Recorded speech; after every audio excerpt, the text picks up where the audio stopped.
준비된 신앙인이라는 제목을 가지고 하나님 말씀 나누겠습니다. 여러 가지 일들이 있었습니다. 어렵고 힘든 상황 가운데서도 하나님이 우리를 지켜주셔서 이 어려운 시기를 잘 이겨가고 있는 것 같아요. 제가 읽은 책 중에 어떤 잡지가 하나 있는데 그 잡지에 보면 그런 이야기들이 기록되어져 있습니다.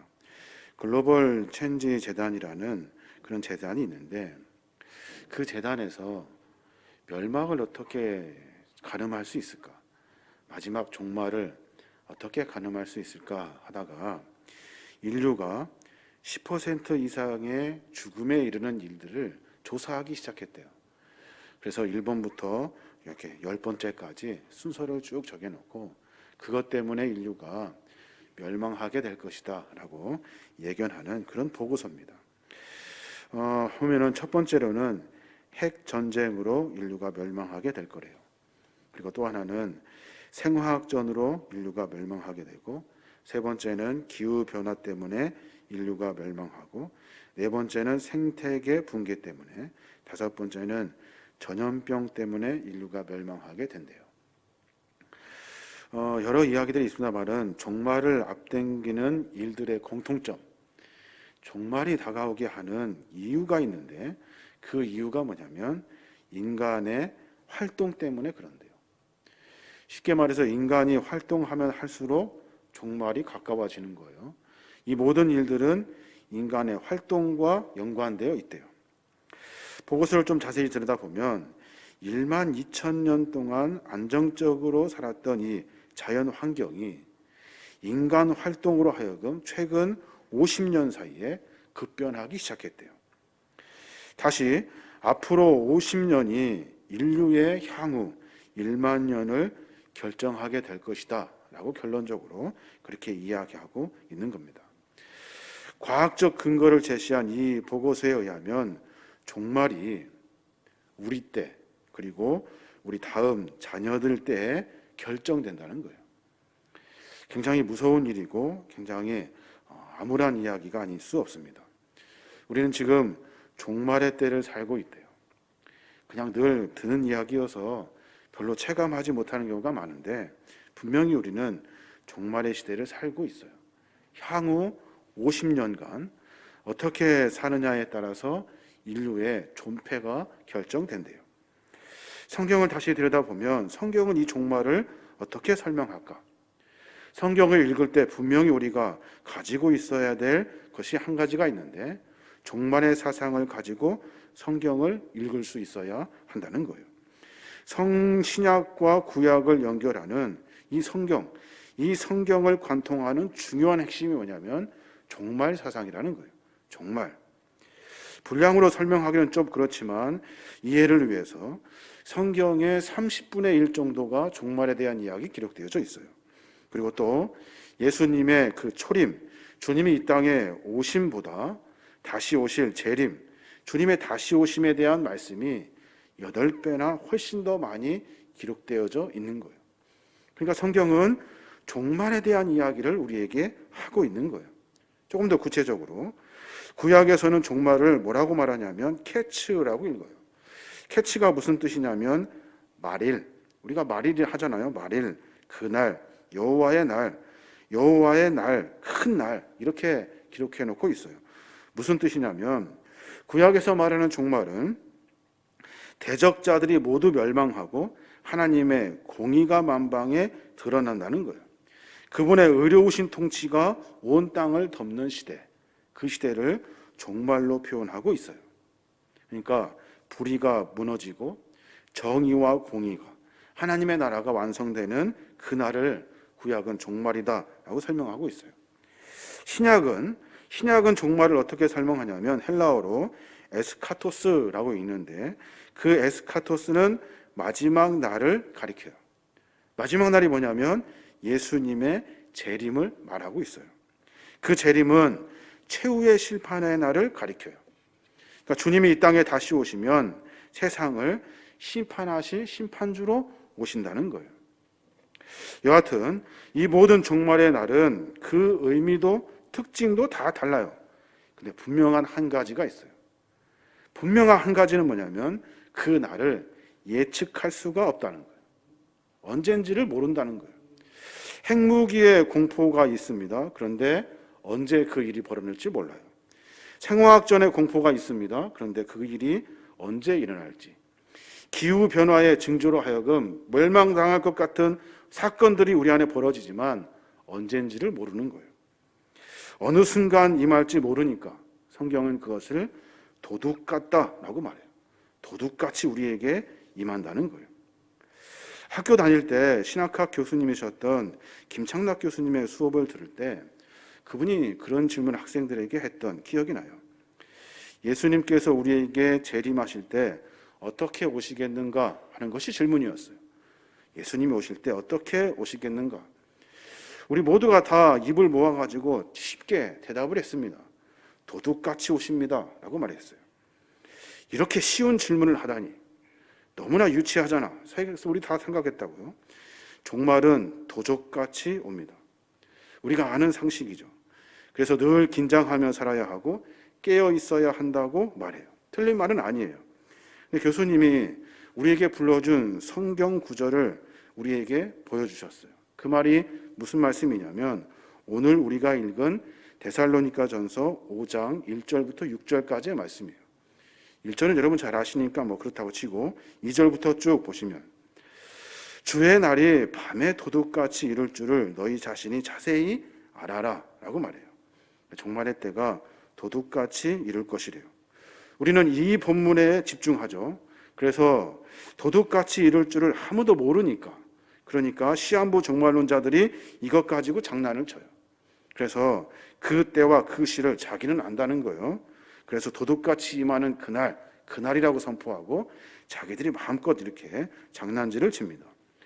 주님의 때를 알지 못하는 것, 그 때는 아무도 모른다는 것을 본문을 통해서 마태복음 24장 36절에 그 한 절만 가지고서도 우리는 그것을 아무도 모른다고 다 말할 수 있어요.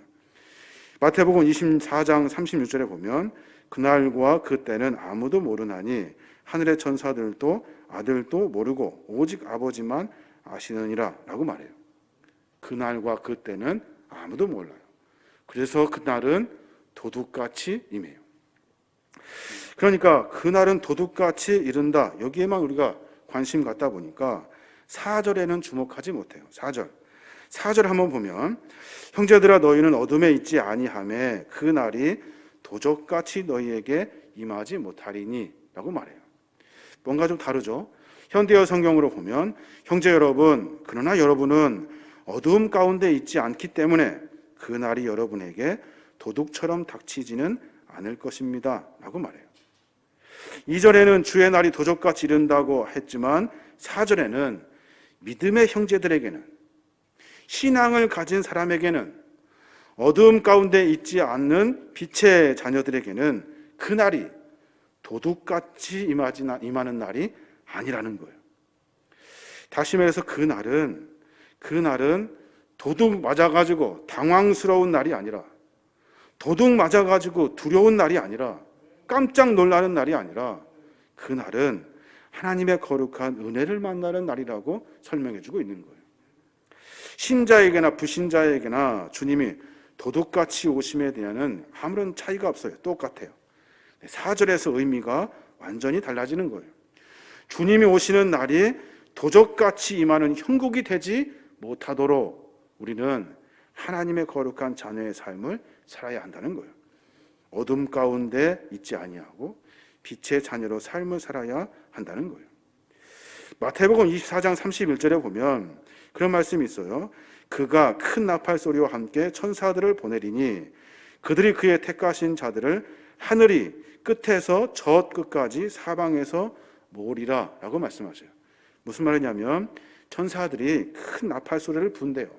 그때가 마지막 종말의 때인데 사람들을 막 불러 모아요. 사람들이 천사들과 함께 하나님의 거룩한 그 날에 참여하게 된대요. 모두가 그 소리를 기다리고 있었던 거예요. 모두가 그 나팔 소리에 집중하고 있었던 거예요. 그 나팔만 불면 모두가 다 기뻐서 천사들과 함께 하나님의 잔치에 참여하게 되었다는 거예요. 다른 사람들은 도둑 맞는 날인데 우리에게는 도둑 맞는 날이 아니라는 거예요. 여러분 도둑 맞아보셨습니까? 도둑? 저는 어렸을 때 도둑 맞아봤어요. 새벽 기도 마치고 아버지가 이렇게 어머니랑 오셨는데 소스라치게 놀라시면서 막 이렇게 막 소리를 지르셨어요. 저희들이 다른 방에서 이렇게 자고 있었는데 잠에 깨서 불을 막 켜보니까 안방에 장롱 문과 서랍이 다 열려 있어요. 옷가지들이 다 꺼내져 있었고 그때 얼마나 놀랐는지 몰라요. 저희 어머니도 놀랬고 저희 아버지도 놀랬고 온 식구들이 깜짝 놀랐어요. 도둑 맞는다는 것이 어떤 일인지 여러분 잘 아실 거예요. 쉽게 상상할 수 있을 거예요. 소리치면서 땅을 치고 통곡하고 두려움에 빠진다고. 그리고 막 이사 가고 싶어요. 어떻게 그 다음에 또 올까 봐. 그런데 이 반대로 도둑이 밤중에 들어왔는데 불이 켜져서 집안에 담을 넘어가지고 살금살금 들어오는데 그 도둑을 반기는 거예요. 손님 어서 오십시오 하면서 반기는 거예요. 박수 치면서 환영하는 거예요. 어떻게 이 일이 가능할까? 신앙인들에게는 가능하대요. 아무리 어렵고 힘든 이 종말의 때를 달리는 이 순간에 우리는 도둑 맞는 일은 없어요. 도둑 맞는 일처럼 두려운 일이 없다고요. 우리는 이미 하나님의 거룩한 자녀로 삶을 살기 때문에 그래요. 도둑은 도둑이지만 도둑이 아닌 거예요. 그날은 도둑을 맞는 날이지만 다른 사람들은 다 그러지만 우리에게는 믿음과 소망의 날이 되는 거예요. 사랑하는 여러분, 우리는 종말의 때를 살고 있고 종말을 준비하며 삶을 살아야 합니다. 생각해 봤어요. 그러면 어떻게 이 종말을 준비할까? 어떻게 주님의 이 재림을 준비할까? 종말론적인 신앙을 가지고 어떻게 삶을 살아야 할까? 저는 여러분에게 두 가지를 말씀드리고 싶어요. 하나는 뭐냐면 여러분 죽음을 준비하셔야 돼요. 죽음을. 살 준비를 잘하는 사람도 지혜롭지만 죽을 준비를 잘하는 사람은 더 지혜로워요. 히브리서 9장 27절에 보면 한 번 죽는 것은 사람에게 정하신 것이요 그 후에는 심판이 있으리니 라고 말씀하셔요. 죽음은 하나님이 정하신 거예요. 저도 그렇고 여러분도 그렇고 다 죽음을 거부할 수 없어요. 죽음은 단지 죽음으로 끝나는 문제가 아니잖아요. 죽음 뒤에는 뭐가 있습니까? 심판이 있고 천국과 지옥으로 갈라지게 되어 있어요. 그래서 이 죽음을 잘 준비해야 하는 거예요. 젊다고 제외되는 일은 없습니다. 젊다고 건강하다고 장담할 일 아닙니다. 안전하게 집에 있다고 해서 그것이 안전한 일이 아니에요. 여러분 잘 아시잖아요. 신축 아파트 붕괴가 갑자기 어느 순간에 일어나서 정말로 열심히 성실하게 충실하게 일했던 사람들이 죽음을 맞게 되는 이런 일들을 우리가 직접 목격하게 되는 거예요. 내 앞에 죽음이 있다는 사실을 알면 삶을 사는데 뭔가 달라지게 삶을 살아요. 내 앞에 죽음이 있다는 것을 알면 더 사랑하게 되고 더 많이 용서하게 되고 더 열심을 품게 되고 더 친절하게 되고 더 부지런해지는 거예요. 내가 계속 살 것이라고 장담하니까 내 멋대로 살죠. 내일 당장 오늘 저녁에 죽는다고 생각해 보십시오. 지금 이 순간이 얼마나 중요하고 소중한지를 잘 알아요. 종말을 준비하는 사람은 죽음을 준비하는 사람이에요. 내가 장담하여서 젊다고 계속 살 것이라고 내 나이는 몇 살까지 뭐 할 거라고 계획을 거창하게 세워놓지만 그것이 아무런 중요하지 않아요. 오늘 하루가 중요한 거예요. 오늘 하루 내가 죽음을 맞이할 준비를 하며 성실하게 신앙과 믿음을 지키며 사는가, 하나님 보시기에 합당한 삶을 사는가가 중요한 거예요. 마지막 종말의 때가 있다는 사실을 알고 내일 저 사람을 내가 만날 수 없다는 그 마음과 심정으로 대하며 삶을 살아가야 되는 거예요. 그래야 마지막 때, 종말의 때 도둑을 맞지 않아요. 도둑 맞은 상황이 되지 않는 거예요. 사람은 태어날 때 울면서 태어난대요. 울고 태어나지만 나중에는 웃고 가는 인생이 되어야 하는 거예요. 저도 아직 나이가 젊어서 죽음에 대한 이야기를 어떻게 해드릴까 고민해 보니까 죽음은 나이가 젊어도 나이가 많아도 모두에게 공평한 거예요. 어느 순간 맞닥뜨리게 될 일인지를 모르는 거예요. 사랑하는 여러분, 죽음을 준비하셔야 돼요. 또 하나는 뭘 준비해야 되냐면 믿음과 신앙을 정비하셔야 돼요. 믿음과 신앙. 그래야 종말의 때 도둑맞지 않아요. 에베소서 5장 15절의 말씀에 보면 그렇게 말해요. 그런즉 너희가 어떻게 행할지를 자세히 주의하여 지혜 없는 자 같이 하지 말고 오직 지혜 있는 자 같이 하여 그러면 어리석은 자가 되지 말고 오직 주의 뜻이 무엇인가 이해하라 라고 말하고 있어요. 무슨 말이에요? 어떻게 행할지 어떻게 할지 주의하래요. 어떻게 주의하냐면 자세히 주의하래요. 지혜 없는 사람같이 살지 말고 지혜 있는 자같이 살으래요. 우리는 하나하나 행동하면서 주의하면서 살아야 돼요. 조심하며 살아야 돼요. 내가 하는 일이 과연 종말의 마지막 때 기쁨으로 주님을 맞이할 행동인가를 점검하며 삶을 살아야 하는 거예요. 성경은 어리석은 자가 되지 말래요. 성경은 지혜 있는 자가 되래요. 성경은 어리석은 자는 잔치집을 찾아가지만 지혜 있는 자들은 초상집을 찾아간대요. 그래서 자기 삶을 점검하는 거예요. 마태복음 25장에 보면 미련한 5처녀가 등장합니다. 신랑 맞으려고 10명이 준비했는데 5명만 신랑을 맞이하고 5명은 잔치에 들어가지 못합니다. 그 이유는 간단해요. 똑같이 등을 다 준비하고 있는데 그 안에 들어갈 기름을 준비하지 못했어요.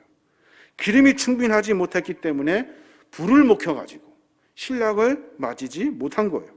신앙적으로 보면 겉모양은 멀쩡해요. 겉모양은 신앙생활 잘하게 생겼어요. 기도도 하고 찬송도 하고 성경 지식도 있고 교회도 오래 다녀서 교회 생활이 뭔지 잘 알아요. 그런데 누가 봐도 훌륭한 그리스도인인데 그 내면에는 주님을 향한 참된 믿음이 없어요. 그 내면에는 주님을 향한 참된 사랑이 없어요. 겉모양과 그 속 모양이 완전히 달라요. 예수님 당시에 바리새인들에게 주님이 수도 없이 말씀하신 이유가 거기에 있어요. 겉은 멀쩡한데 속 안에는 믿음이 없어요.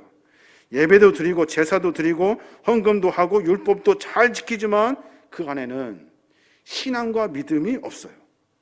제사장들 보십시오. 거룩한 제사장의 옷을 입고 남들에게 존경받으며 살아요. 그럼 뭐합니까? 그 안에 믿음과 신앙이 없어요. 어려운 일 있을 때 다 도망가 버리고 힘든 일이 있을 때 하나님 버려버리고 믿음과 신앙 안에서 삶을 결단하며 묵묵히 걸어가는 힘이 없어요. 그러니까 다 무너져 버리고 마는 거예요. 바리새인들을 향해 주님 뭐라고 말씀하십니까? 마태복음 23장 27절 보면 화 있을진저라고 선포하셔요. 외식하는 서기관들과 바리새인들이여 회칠한 무덤 같다라고 말씀하셔요. 겉으로는 아름답게 보이나 그 안에 죽은 사람의 뼈와 모든 더러운 것이 가득하도다.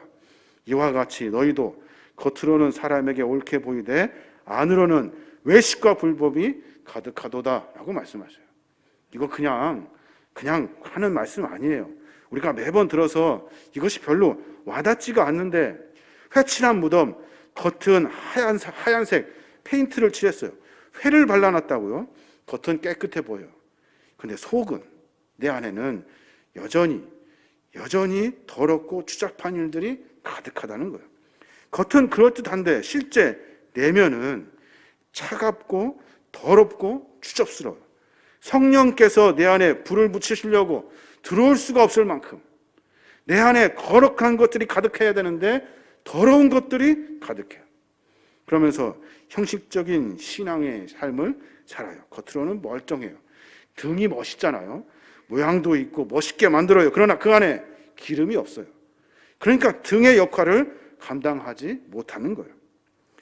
이런 점에서 우리는 외적인 것보다는 내적인 신앙생활을 잘 하셔야 돼요. 겉으로 보여지는 것보다 내적으로 신앙의 깊이를 가져야 하는 거예요. 바울이 사랑하는 제자가 있어요. 누구냐면 디모데라는 제자예요. 디모데, 나이가 어렸음에도 불구하고 에베소 교회를 운영하고 또 바울을 잘 도와서 전도 사역에 열심히 했던 사람이에요. 바울이 사랑하는 디모데에게 딱 한마디 해요. 너 앞으로 목회할 때 이렇게 해라. 너 앞으로 살려면 이렇게 살아라. 내가 너에게 전심을 다해서 권면할게. 딱 한마디. 디모데후서 4장 22절. 나는 주께서 내 심령에 함께 계시기를 바라노니 라고 말해요. 나는 주께서 내 심령에 함께 계시기를 바란대요. 그 은혜가 너와 함께 있을지어다. 바울이 디모데에게 말한 것은 그 안에 깊숙한 곳에 너 마음에 주님이 계시길 원한다. 다른 것, 기술, 실력, 어떤 뭐가 아니라 너 안에 중심에 주님이 계시길 원한다. 겉으로 보기에는 멀쩡한 것 같은 안에 주님이 안 계시면 아무 소용이 없는 거예요. 자나깨나 예수님이 우리 마음 가운데 있어야 돼요. 매 순간마다 우리 안에 주님의 마음을 채워야 돼요. 주님을 믿는 거룩한 믿음으로 삶을 살아야 돼요. 주님을 위해서, 주님 때문에, 주님이 원하신다면 우리가 이런 신앙인의 삶으로 살아야 하는 거예요. 그래야 종말의 때 도둑 맞지 않을 수 있어요. 도둑 맞는 그 순간에 놀라 자빠질 일이 아니라 기뻐하며 찬송하며 그날을 맞이할 수 있는 거예요. 여러분, 아직 기회가 있을 때 좀 더 주님을 열심히 믿으셔야 돼요. 아직 기회가 있을 때 열심히 주 앞에 충성하셔야 돼요. 열심히 주님을 고민하고 열심히 말씀 보고 열심히 기도하며 뜨겁게 사랑하며 살아야 돼요. 그래야 이 종말의 때를 이길 수가 있어요. 남들은 다 도둑 맞는 것 같이 다 놀라가지고 자빠져서 두려움 가운데 엄습하며 삶을 살지만 우리에게는 그 일이 없어요. 우리에게는 도둑 맞을 일이 없어요. 저는 이 시대의 종말을 고민해 봅니다. 죽음을 고민해 봅니다. 갑작스럽게 닥치는 일들 때문에 우리가 당혹스러운 일들 참으로 많을 거예요. 그런데 우리는 준비하고 있거든요. 준비하고 있어요. 죽음을 준비하고 있고 믿음과 신앙을 오늘 준비하고 있어요. 그렇기 때문에 옆에 사람은 도둑 맞는 것 같지만 우리는 그날을 기쁨으로 맞닥뜨릴 수 있는 거예요. 준비된 사람은 그날이 기뻐요. 준비된 사람은 그날이 좋아요. 주님을 찬송하고 감사할 수 있어요. 세상의 멸망의 때를 보면서 기뻐할 사람이 세상에 어디 있겠습니까? 그러나 기뻐할 수 있어요. 세상이 다 죽어가는데 우리가 안에 조롱하듯이 기뻐하는 것이 아니라 우리는 준비되어 있기 때문에 그날이 그렇게 놀랍지가 않아요. 우리의 삶의 모습을 점검해 봤으면 좋겠습니다. 준비되어 있는지 확인하셔야 돼요. 적당히 다른 사람들 눈치 보며 신앙생활 하는 것이 아니에요. 신앙과 믿음은 하나님과 개인의 관계에서 깊은 교제를 누릴 수 있어야 하는 거예요. 신앙은 그런 거예요. 무슨 우리의 사명을 맡으며 전진할 때도 주님과의 관계에서 중요한 거예요. 우리의 삶의 모습을 점검하여 준비할 수 있는 신앙이 되어야 하는 겁니다. 종말의 때를 살고 있다고 말씀드렸습니다. 종말의 때는 준비하셔야 돼요. 준비하셔야 돼요. 죽음을 준비하고 믿음과 신앙을 준비하셔야 돼요. 그래서 이 종말의 때가 기쁨의 날이 될 수 있도록 삶을 바꿔내시는, 오늘부터 무언가 달라진 삶의 모습을 살아가시는 저와 여러분이 되시길 주님의 이름으로 축원합니다.